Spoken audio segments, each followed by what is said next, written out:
Hello বন্ধুরা, আমাদের Bangla YouTube fitness channel way to ফিটে তোমাদের সকলকে স্বাগত জানাই। আমি সুকান্ত, আর আজকে আমরা নতুন একটা ভিডিও নিয়ে আবার চলে এসেছি। এটা হবে একটা সাপ্লিমেন্টের ভিডিও, যেটার নাম হলো ক্রিয়েটিন। তো এই ক্রিয়েটিনটা অনেকের মনে প্রশ্ন জাগায় যে এটা আসছে কোথা থেকে, এটা কোথা থেকে তৈরি হয়েছে, আর এটার কাজ কি, এটা খেলে আমাদের শরীরে কোনো ক্ষতি হবে কিনা, আর এটা কতটা পরিমাণে খাওয়া উচিত। এই একটা ভিডিওতেই তোমাদের সমস্ত রকম ডাউট সব ক্লিয়ার করব। তো আশা করবো ভিডিওটা তোমাদের ভালো লাগবে। ভিডিওটা শেষ অবধি দেখতে থাকো, তোমাদের সব ডাউট ক্লিয়ার হয়ে যাবে। তো বেশি দেরি না করে চলো ভিডিওটা শুরু করা।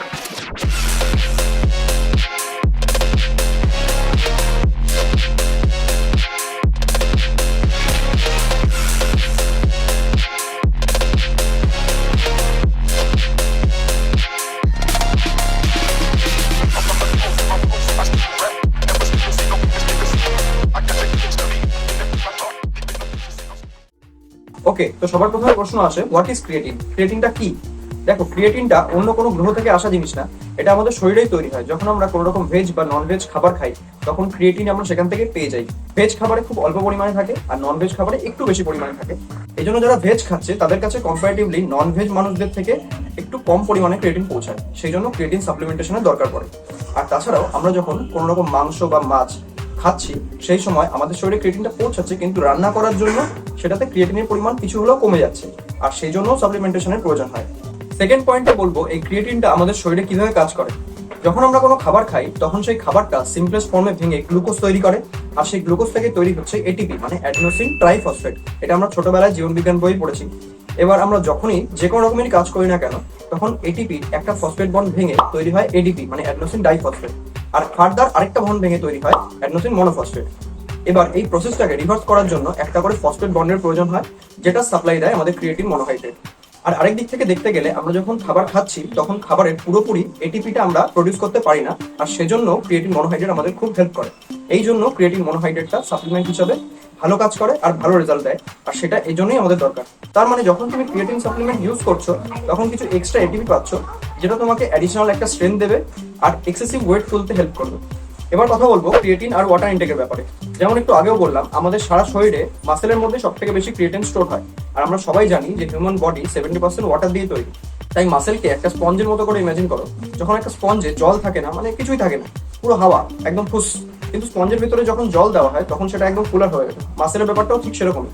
তাই ক্রিয়েটিনকে ভালো মতো ফাংশন করানোর জন্য জল তো মাসেলের মধ্যে পৌঁছানো দরকারই, এর জন্য তোমাকে ওয়াটার ইনটেকটাও বাড়াতে হবে। তোমাকে জোর করে বাড়াতে হবে না। তুমি যখন ক্রিয়েটিন মনোহাইড্রেট কনজিউম করবে, তোমার বডি তখন অটোমেটিক টেস্টটা পাবে, কারণ কিডনির ফাংশন বেড়ে গেছে। যেহেতু বডি পিউরিফাই করছে, জলটাকে ঢোকাচ্ছে আবার জলটাকে বার করে দিচ্ছে, সেই জন্য তোমার জল অত্যাবশ্যকীয় প্রয়োজন। সেজন্য তোমার জলটা বেশি পরিমাণে খেতে হবে। তোমাকে জোর করে না খেতে হলেও বডি তোমাকে অটোমেটিক খাইয়ে দেবে। আর এখান থেকে আরেকটা প্রশ্ন চলে আসে, যেটা অনেকের মনে ভয় ধরিয়ে দিয়েছে, যে ক্রিয়েটিন নিলে কি কিডনি নষ্ট হয়ে যায়? একদমই না। যদি তুমি ক্রিয়েটিন ইউজ করো বা নাও করো, তাও তোমার বডি একটা অ্যামাউন্টের জলের প্রয়োজন, যেটা তোমার বডি থেকে টক্সিন গুলো বার করার জন্য হেল্প করবে। আর যদি তুমি ক্রিয়েটিন ইউজ করো, তাহলে তোমার মাসেলে ক্রিয়েটিন স্টোর করার জন্য বডিতে একটা ওয়াটারের রিকোয়ারমেন্ট বেড়ে যাবে। আর যেহেতু আমাদের কিডনি জল দিয়ে বডি থেকে টক্সিন রিলিজ করে বডিকে ফিল্টারেশনের কাজ করায়, সেজন্য আমাদের জলটা একটু পরিমাণে বেশি হলেও খেতে হবে। কিন্তু তাই বলে তুমি যদি ক্রিয়েটিন ইউজ করো, 10 থেকে 12 লিটার জল খাওয়ার দিনে কোনো দরকার নেই। 6 থেকে 7 লিটার এনাফ। তাই ক্রিয়েটিন আরামসে ইউজ করো। জল খাওয়া নিয়ে আর কিডনির সমস্যা নিয়ে কোনো ভয় নেই, শুধু জলটা একটু বেশি খাবে, আর সেটা ডাক্তারও বলে। আচ্ছা, নেক্সট চলে আসি ডোজেজের উপরে, যে একবারে ক্রিয়েটিন কতটা পরিমাণে সারাদিনে খাওয়া উচিত। আমি অনেককেই দেখেছি তারা ক্রিয়েটিন লোডিং করে, মানে কি একদিনে 15 গ্রাম 20 গ্রাম, কোনো ব্যাপারই না। কিন্তু এতটা করার কোনো দরকারই নেই। তুমি যদি ক্রিয়েটিন ইউজ করো, তাহলে তুমি এট এ টাইম 5 থেকে 10 গ্রাম ইউজ করো, বাকিটা শরীর অটোমেটিক এক্সক্রিট করে দেবে। মানে তোমার শরীরে সেটা দরকার নেই, তোমার শরীর অটোমেটিকলি সেটা বার করে দেবে। অনেকের এটাও প্রশ্ন থাকে যে হোয়েন টু টেক, মানে কখন ক্রিয়েটিনটা নিলে সব থেকে ভালো হয়।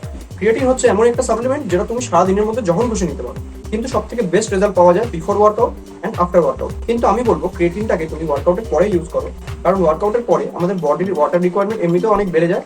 আর সেই সময় যদি তুমি ক্রিয়েটিনটাকে ওয়াটারের মধ্যে নিয়ে বডিতে ইনপুট করো, সেই সময় সব থেকে বেশি পরিমাণে ক্রিয়েটিন অ্যাবজর্ব হবে। আজকে আমাদের last but not the least point, when to stop. দেখো, কোনো জিনিসের এক্সেসিভ ইউজ ভালো না। সেটা তোমাকে যতই উপকার করবে না কেন, লং রানে হয়তো কিছু পরিমাণে ক্ষতি দিতে পারে। সেজন্য অনেকদিন ধরে যদি তুমি ক্রিয়েটিন ইউজ করার পরে ব্লাড টেস্ট করাও, তাহলে দেখতে পারবে যে তোমার ক্রিয়েটিনটা হাই দেখা যাচ্ছে। তাই ক্রিয়েটিনটাকে মোটামুটি তুমি 3 মাস চালাও কিংবা 4 মাস চালাও, তারপরে একটা ছোট 3 সপ্তাহ 4 সপ্তাহ একটা গ্যাপ দাও। আর সেই সময় তুমি শুধুমাত্র তোমার মাসেলটাকে এন্ডুরেন্সের জন্য ট্রেন করো, মানে ক্রিয়েটিনটাকে অফ করে দিয়ে স্ট্রেংথ কম পাবে, কিন্তু মাসেল এন্ডুরেন্স বাড়াও, মানে ওয়েট কম নেবে, কিন্তু তোমার হালকা ওয়েট দিয়েও ম্যাক্সিমাম কতগুলো রেপিটেশন যাচ্ছে সেটাকে তুমি বুঝতে পারবে। এই সময় তোমার জয়েন্টগুলো কিছুদিনের জন্য রেস্ট পাবে, আবার তারপরে 1 মাস পরে কিংবা 1.5 মাস পরে তুমি আবার ক্রিয়েটিন সাইকেল চালু করো। ক্রিয়েটিন সাইকেল মানে এটা কিন্তু কোনো স্টেরয়েডের কথা বলছি না, তারপরে আবার সেটাই কন্টিনিউ করতে পারবে। তো এই ছিল ক্রিয়েটিন নিয়ে সমস্ত রকম ইনফরমেশন। আশা করবো তোমাদের ইনফরমেটিভ মনে হবে। ভিডিওটা ভালো লাগলে একটা লাইক দিয়ে উৎসাহিত করো, তোমাদের প্রিয়জন বন্ধু বান্ধব সকলের সাথে ভিডিওটা শেয়ার করো। আর কোনো প্রশ্ন বা মতামত জানানোর জন্য কমেন্ট বক্স রয়েছেই। আর জিম রিলেটেড এরকম ইনফরমেটিভ এবং ইন্টারেস্টিং ভিডিও আরো দেখতে হলে চ্যানেলটিকে এখন সাবস্ক্রাইব করো। তো দেখা হবে তোমাদের সঙ্গে অন্য কোনো দিন অন্য এক ভিডিওতে। ততদিন eat healthy, take rest and train hard.